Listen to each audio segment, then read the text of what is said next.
Phần 1. Jude Bellingham lại giải cứu tam sĩ khi những nhà vô địch luôn biết cách sống sót. 90 phút, rồi 120 phút tại Miami đã khép lại bằng một kịch bản mà người hâm mộ tuyển Anh có lẽ đã quá quen thuộc ở World Cup 2026. Khi đội bóng rơi vào thời điểm khó khăn nhất, khi mọi phương án tấn công dường như bế tắc, lại có một con người bước lên để thay đổi số phận trận đấu. Và cái tên ấy, một lần nữa, là Jude Bellingham. 2 bàn thắng của tiền vệ mang áo số 10 không chỉ giúp Anh đánh bại Na Uy với tỷ số 2-1 sau hiệp phụ, mà còn đưa Tam Sư tiến vào bán kết World Cup. Nhưng nếu chỉ nhìn vào tỷ số, người ta sẽ bỏ lỡ toàn bộ câu chuyện phía sau. Đây không phải là một chiến thắng dễ dàng, càng không phải màn trình diễn hoàn hảo. Nó là minh chứng cho bản lĩnh của một đội bóng biết cách tồn tại trong những thời khắc áp lực nhất. Ngay từ những phút đầu, có thể thấy cả hai đội đều lựa chọn sự an toàn. Thomas Tuchel không yêu cầu các học trò lao lên nên áp đặt nhịp độ. Trong khi đó, Na Uy cũng hiểu rằng nếu đẩy cao đội hình quá sớm, họ sẽ mở ra khoảng trống cho Harry Kane và các vệ tinh khai thác. Thế trận vì vậy diễn ra chặt chẽ, đến mức gần nửa giờ đồng hồ trôi qua mà khán giả gần như không được chứng kiến một cơ hội thực sự rõ rệt. Nhịp độ chậm, khoảng cách đội hình được giữ rất tốt và những pha tranh chấp ở khu trung tuyến trở thành điểm nóng của trận đấu. Điều này phản ánh rất rõ tư duy chiến thuật của cả hai huấn luyện viên. World Cup càng đi sâu, yếu tố kiểm soát rủi ro càng được đặt lên hàng đầu. Một sai lầm nhỏ cũng có thể chấm dứt giấc mơ vô địch. Thế nhưng, chính trong một trận đấu kín kẽ như vậy, Na Uy lại tạo nên khoảnh khắc bùng nổ đầu tiên. Phút 36, Andreas Schellerup nhận bóng bên hành lang trái. Hầu hết hàng thủ Anh đều nghĩ rằng cầu thủ trẻ này sẽ treo bóng vào trong cho Erling Haaland. Nhưng thay vì lựa chọn phương án quen thuộc, Schellerup quyết định xử lý táo bạo bằng cú dứt điểm ở góc rất hẹp. Quả bóng đi với quỹ đạo khó lường, chạm mép trong cột dọc, rồi lăn vào lưới trước sự bất lực của Jordan Pickford. Đó là khoảnh khắc cho thấy sự trưởng thành của Na Uy. Họ không còn phụ thuộc hoàn toàn vào Haaland như nhiều năm trước. Những vệ tinh xung quanh đã đủ khả năng tạo khác biệt và khiến đối thủ không thể chỉ tập trung khóa chặt một ngôi sao duy nhất. Bàn mở tỷ số cũng khiến thế trận thay đổi hoàn toàn. Anh buộc phải dâng cao đội hình. Tuy nhiên, càng cố gắng đẩy nhanh tốc độ, họ lại càng bộc lộ sự thiếu liên kết giữa tuyến giữa và hàng công. Harry Kane liên tục lùi sâu để nhận bóng, trong khi các cầu thủ chạy cánh chưa tạo được những tình huống 1 đối 1 đủ chất lượng. Chính vào thời điểm đó, vai trò của Jude Bellingham bắt đầu được thể hiện rõ nét. Điều khiến Bellingham khác biệt không chỉ nằm ở khả năng ghi bàn. Điều quan trọng hơn là cảm nhận không gian. Anh luôn biết xuất hiện ở đúng vị trí mà đối phương ít ngờ tới nhất. Trong những phút bù giờ cuối hiệp 1, khi Na Uy bắt đầu lùi đội hình quá sâu để bảo vệ lợi thế, Bellingham bất ngờ tăng tốc xâm nhập khoảng trống trung vệ và hậu vệ biên. Chỉ một nhịp xử lý gọn gàng là đủ để anh đánh bại thủ môn đối phương, đưa trận đấu trở về vạch xuất phát. Đó không đơn thuần là bàn gỡ hỏa, đó là cú hích tinh thần cực lớn cho toàn bộ đội tuyển Anh trước giờ nghỉ. Nếu phải chọn một cầu thủ có ảnh hưởng toàn diện nhất World Cup 2026 tính đến thời điểm này, rất khó bỏ qua cái tên Jude Bellingham. Điều đáng sợ ở tiền vệ này là anh có thể chơi ở nhiều vai trò khác nhau trong cùng một trận đấu. Khi cần, anh lùi xuống hỗ trợ triển khai bóng. Khi đội cần pressing, anh là người dẫn đầu. Và khi trận đấu bước vào thời điểm quyết định, anh lại xuất hiện trong vòng cấm như một tiền đạo thực thụ. Đó là mẫu cầu thủ mà mọi huấn luyện viên đều mơ ước. Điều thú vị là càng vào sâu giải đấu, tầm ảnh hưởng của Bellingham càng lớn. Anh không chỉ đóng góp bằng bàn thắng hay kiến tạo, mà còn nâng chất lượng vận hành của toàn đội bằng khả năng đọc trận đấu, điều tiết nhịp độ và truyền năng lượng cho các đồng đội. Tuy nhiên, phía trước, tuyển Anh vẫn còn rất nhiều dấu hỏi. Một bàn gỡ hòa không thể che lấp thực tế rằng trong phần lớn thời gian thi đấu chính thức, Tam Sư gặp rất nhiều khó khăn trong việc tạo ra cơ hội từ bóng sống. Hệ thống tấn công vẫn phụ thuộc đáng kể vào khoảnh khắc xuất thần của các cá nhân hơn là những pha phối hợp mạch lạc. Đó là vấn đề Thomas Tuchel chắc chắn sẽ phải giải quyết nếu muốn đưa Anh chinh phục chức vô địch. Bởi kể từ vòng bán kết trở đi, mọi đối thủ đều có chất lượng đủ cao để trừng phạt những khoảng thời gian mất kiểm soát như vậy. Nhưng trước khi nói về những thử thách sắp tới, chúng ta cần nhìn kỹ hơn vào 120 phút nghẹt thở vừa qua. Điều gì đã khiến Na Uy, đội bóng bị đánh giá thấp hơn, tạo ra nhiều khó khăn đến vậy? Và đâu là những điều chỉnh thuật giúp tuyển Anh cuối cùng lật ngược tình thế? Chúng ta sẽ cùng phân tích toàn bộ trong phần tiếp theo. Sau đây là phần 2, bản lĩnh của nhà vô địch. Khi tuyển Anh thắng bằng sự kiên nhẫn và khoảnh khắc thiên tài. Bước sang hiệp 2, nhiều người chờ đợi tuyển Anh sẽ tăng tốc mạnh mẽ sau bàn gỡ hòa ngay trước giờ nghỉ. Nhưng những gì diễn ra trên sân lại hoàn toàn trái ngược. Na Uy không hề đánh mất sự tự tin. Trái lại, bàn gỡ của Bellingham càng khiến thầy trò Helver Ståle Solbakken thi đấu quyết liệt hơn. Họ chủ động lùi đội hình vừa đủ, giữ cự ly chặt chẽ giữa ba tuyến và sẵn sàng tung ra những pha phản công ngay khi cướp được bóng. Điểm đáng khen của Na Uy nằm ở cách họ vô hiệu hóa khu vực trung lộ. Thay vì lao vào tranh chấp liên tục với Declan Rice hay Bellingham, họ khóa các khoảng trống nhận bóng, buộc tuyển Anh phải triển khai sang hai biên. Điều đó khiến những pha tấn công của Tam Sư trở nên dễ đoán hơn rất nhiều. Trong bối cảnh ấy, Erling Haaland gần như không có nhiều cơ hội dứt điểm, nhưng sức ép mà anh tạo ra vẫn vô cùng lớn. Chỉ cần một pha di chuyển sau lưng hàng thủ, toàn bộ hệ thống phòng ngự của anh lập tức phải lùi xuống vài mét. Đó chính là giá trị của một trung phong đẳng cấp thế giới. Ngay cả khi không ghi bàn, Haaland vẫn khiến đối phương phải thay đổi cách phòng ngự. Đầu hiệp 2, Jordan Pickford đã có một tình huống cứu thua cực kỳ quan trọng sau pha đánh đầu hiểm hóc của Haaland. Dù không bắt dính bóng, thủ thành số 1 của tuyển Anh vẫn đủ tỉnh táo để ngăn chặn pha bóng thứ hai. Ngay sau đó, Na Uy tưởng như đã đưa được bóng vào lưới từ một tình huống phạt góc. Hàng thủ Anh rơi vào trạng thái hỗn loạn và bóng đã nằm trong khung thành. Nhưng VAR vào cuộc. Sau quá trình xem lại băng hình, trọng tài xác định Haaland đã phạm lỗi với Elliot Anderson trước khi pha bóng diễn ra. Quyết định hủy bàn thắng tạo nên bước ngoặt rất lớn của trận đấu. Nếu tỷ số khi ấy là 2-1 cho Na Uy, cục diện chắc chắn sẽ khác hoàn toàn. Đây cũng là minh chứng cho việc bóng đá hiện đại không chỉ được quyết định bởi chiến thuật hay kỹ năng, mà còn bởi khả năng duy trì sự tập trung trong từng chi tiết nhỏ. Chỉ một pha tranh chấp thiếu kiểm soát cũng có thể làm thay đổi số phận cả trận đấu. Thoát khỏi tình huống nguy hiểm ấy, tuyển Anh bắt đầu điều chỉnh cách triển khai bóng. Thomas Tuchel liên tục yêu cầu các hậu vệ biên dâng cao hơn, kéo giãn khối phòng ngự của Na Uy. Thay vì cố xuyên phá trung lộ, anh chuyển sang khai thác khoảng trống phía sau hai hậu vệ cánh đối phương bằng những đường chuyền đổi cánh nhanh. Đó là sự điều chỉnh hợp lý, tốc độ luân chuyển bóng được cải thiện, khoảng cách giữa các tuyến cũng ngắn hơn. Tuy nhiên, điều mà Tam Sư vẫn còn thiếu là một pha xử lý mang tính quyết định trong khu vực 16m50. Harry Kane hoạt động rất rộng, đóng vai trò kết nối nhiều hơn là dứt điểm. Điều đó giúp anh kiểm soát bóng tốt hơn, nhưng cũng khiến vòng cấm thiếu đi một điểm đến cố định. Chính vì vậy, Bellingham tiếp tục trở thành cầu thủ xâm nhập vòng cấm nhiều nhất. Có thể nói, tiền vệ của tuyển Anh đang định nghĩa lại khái niệm box-to-box trong bóng đá hiện đại. Anh phòng ngự như một tiền vệ đánh chặn, phát động tấn công như một số 8 và kết thúc tình huống như một trung phong. Đó là lý do vì sao mọi hàng thủ đều gặp rất nhiều khó khăn khi theo kèm anh. Hai đội kéo nhau vào hiệp phụ trong bầu không khí căng thẳng tột độ. Lúc này, yếu tố thể lực bắt đầu lên tiếng. Na Uy đã tiêu hao rất nhiều năng lượng để duy trì khối phòng ngự kỷ luật suốt hơn 90 phút. Khoảng cách giữa các tuyến không còn được giữ kín như trước, và đó chính là điều tuyển Anh chờ đợi. Chỉ 3 phút sau khi hiệp phụ bắt đầu, khoảnh khắc quyết định cuối cùng cũng xuất hiện. Morgan Rogers tung cú sút từ ngoài vòng cấm. Thủ môn Arjan Nilan không thể bắt gọn bóng. Chỉ trong tích tắc, Jude Bellingham lao vào nhanh hơn tất cả các hậu vệ áo đỏ để đá bồi tung lưới. Không phải một siêu phẩm, không phải cú sút từ 30 mét. Đó là bàn thắng của bản năng, của khả năng đọc tình huống và phản ứng nhanh hơn đối thủ đúng một nhịp. Và ở đẳng cấp cao nhất của bóng đá thế giới, chỉ một nhịp ấy cũng đủ tạo nên sự khác biệt giữa người hùng và kẻ thất bại. Sau khi vượt lên dẫn trước, tuyển Anh không còn nôn nóng. Họ chủ động giảm nhịp độ, kiểm soát bóng nhiều hơn và buộc Na Uy phải dâng cao tìm bàn gỡ. Điều đó tạo ra những khoảng trống để Bukayo Saka, Morgan Rogers và Jet Spence liên tục khai thác bằng các pha phản công tốc độ.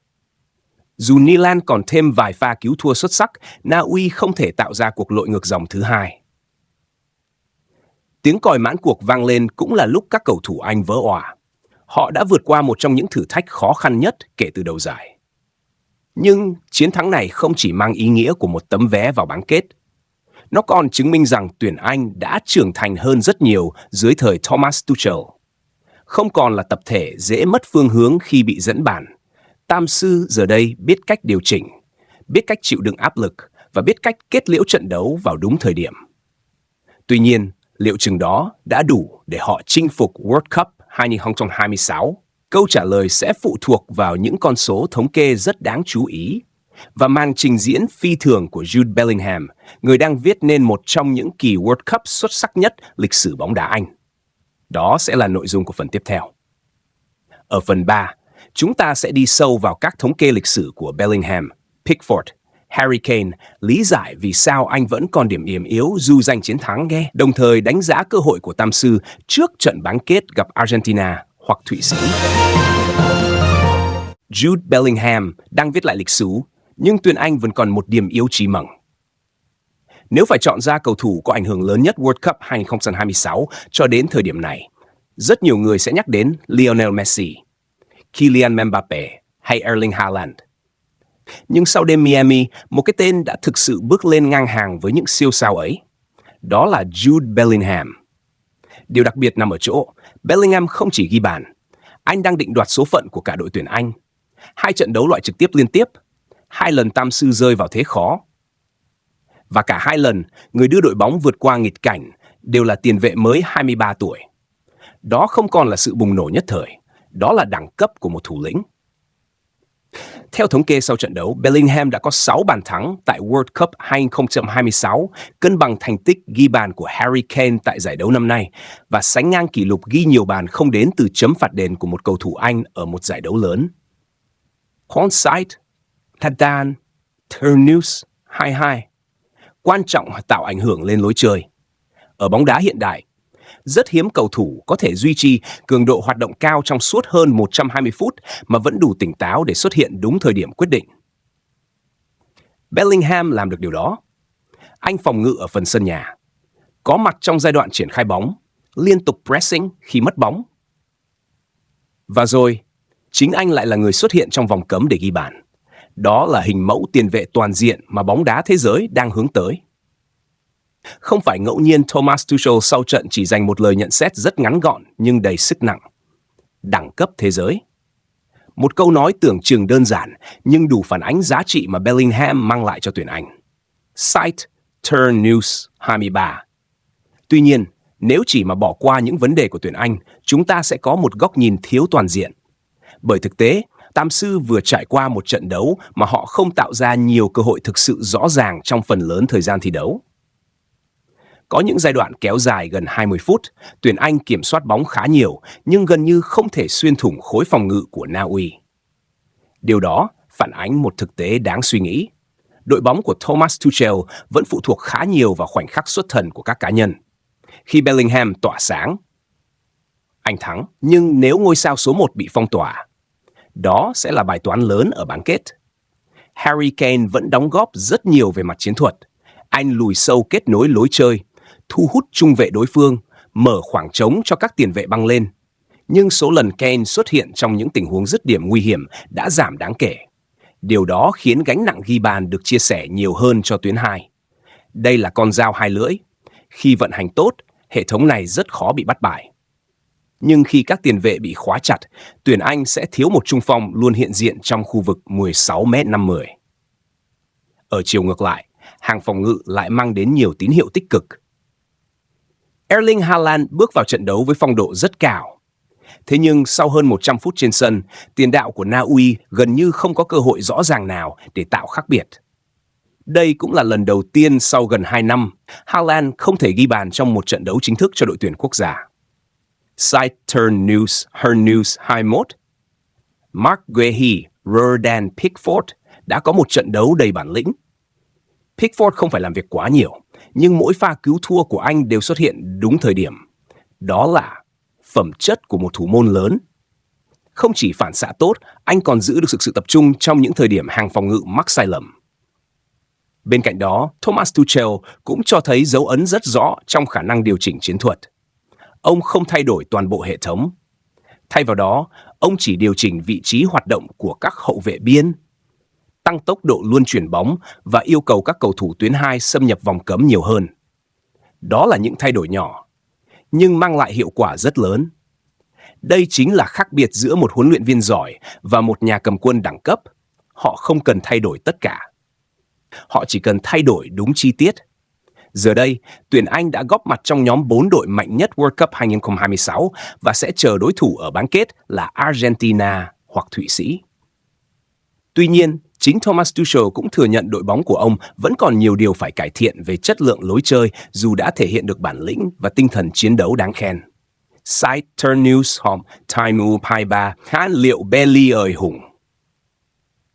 Hay Tam Sư sẽ cần thêm những ngôi sao khác cùng tỏa sáng nếu muốn chạm tay vào chiếc cúp vàng. Đó sẽ là chủ đề của phần cuối cùng, nơi chúng ta sẽ phân tích cơ hội vô địch của tuyển Anh, dự đoán bán kết và đưa ra góc nhìn chuyên gia về đội bóng đang tiến gần hơn bao giờ hết đến giấc mơ World Cup. Tuyển Anh đã thực sự sẵn sàng cho chiếc vô địch. Câu trả lời nằm ở bán kết. Một chiến thắng luôn mang đến niềm vui, nhưng với những đội bóng nuôi tham vọng vô địch World Cup, điều quan trọng hơn là chiến thắng ấy nói lên điều gì. Sau 120 phút đầy căng thẳng trước Na Uy, tuyển Anh đã chứng minh được bản lĩnh của một ứng viên hàng đầu. Họ biết cách vượt qua nghịch cảnh, biết cách giữ sự bình tĩnh khi bị dẫn bàn và đặc biệt là biết kết liễu trận đấu vào đúng thời điểm quyết định. Đó là phẩm chất mà không phải đội tuyển nào còn góp mặt tại World Cup 2026 cũng sở hữu. Tuy nhiên, nếu nhìn dưới góc độ chuyên môn, Tam Sư vẫn chưa đạt đến trạng thái hoàn hảo. Khả năng kiểm soát thế trận của họ rất tốt, nhưng tốc độ luân chuyển bóng trong một số thời điểm vẫn còn chậm. Khi đối thủ chủ động lùi sâu với đội hình thấp, các phương án xuyên phá của tuyển Anh đôi lúc trở nên thiếu sắc bén. Đây sẽ là thử thách rất lớn nếu họ phải đối đầu với Argentina, đội bóng nổi tiếng với khả năng chuyển đổi trạng thái cực nhanh và tận dụng sai lầm rất hiệu quả. Nếu đối thủ là Thụy Sĩ, thử thách sẽ khác. Đội bóng châu Âu này không sở hữu nhiều ngôi sao như Anh, nhưng lại nổi bật nhờ tính tổ chức, khả năng pressing đồng bộ và kỷ luật chiến thuật. Những trận đấu kiểu này thường được quyết định bởi chỉ một khoảnh khắc hoặc một sai lầm nhỏ. Dù gặp Argentina hay Thụy Sĩ, tuyển Anh vẫn được đánh giá là một trong những ứng viên sáng giá nhất cho chức vô địch. Không chỉ bởi chất lượng đội hình, mà còn bởi họ đang sở hữu một cầu thủ có thể tạo ra khác biệt trong mọi hoàn cảnh. Jude Bellingham. Điều khiến Bellingham trở nên đặc biệt không đơn thuần là những bàn thắng. Anh mang đến sự tự tin cho toàn đội. Mỗi khi tuyển Anh rơi vào thế bế tắc, các đồng đội vẫn tin rằng sẽ có một khoảnh khắc để số 10 thay đổi cục diện. Đó là giá trị mà rất ít cầu thủ trên thế giới có thể tạo ra. Tuy nhiên, một kỳ World Cup không thể được chinh phục chỉ bằng phong độ của một cá nhân. Nếu muốn nâng cao chiếc cúp vàng, tuyển Anh sẽ cần nhiều hơn từ Harry Kane trong khâu dứt điểm, từ Bukayo Saka ở những pha tạo đột biến bên hành lang cánh, từ Declan Rice trong việc kiểm soát khu trung tuyến và từ toàn bộ hàng phòng ngự trong việc duy trì sự chắc chắn trước các đối thủ mạnh hơn. Nhìn rộng hơn, chiến thắng trước Na Uy cũng gửi đi một thông điệp rất rõ ràng.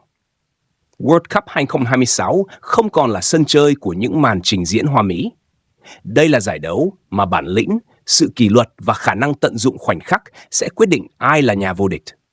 Trong rất nhiều trận đấu ở vòng knockout, khoảng cách giữa chiến thắng và thất bại chỉ là một pha bóng. Và tuyển Anh đã biết cách nắm lấy khoảnh khắc ấy. Bây giờ, trước mắt họ là cánh cửa bán kết.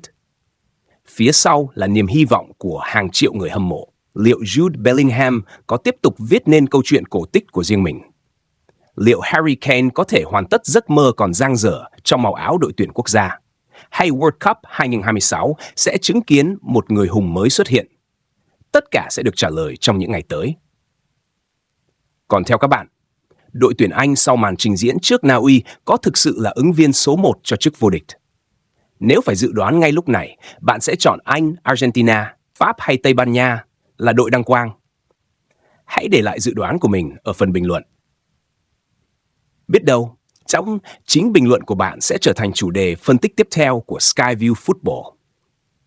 Nếu thấy video mang lại góc nhìn hữu ích và những phân tích chuyên sâu, đừng quên nhấn like, đăng ký kênh Skyview Football và bật chuông thông báo để không bỏ lỡ những bản tin nóng, các bài phân tích chiến thuật và những câu chuyện đặc sắc nhất của World Cup 2026. Xin cảm ơn tất cả các bạn đã đồng hành cùng Skyview Football. Hẹn gặp lại trong video tiếp theo. Writing.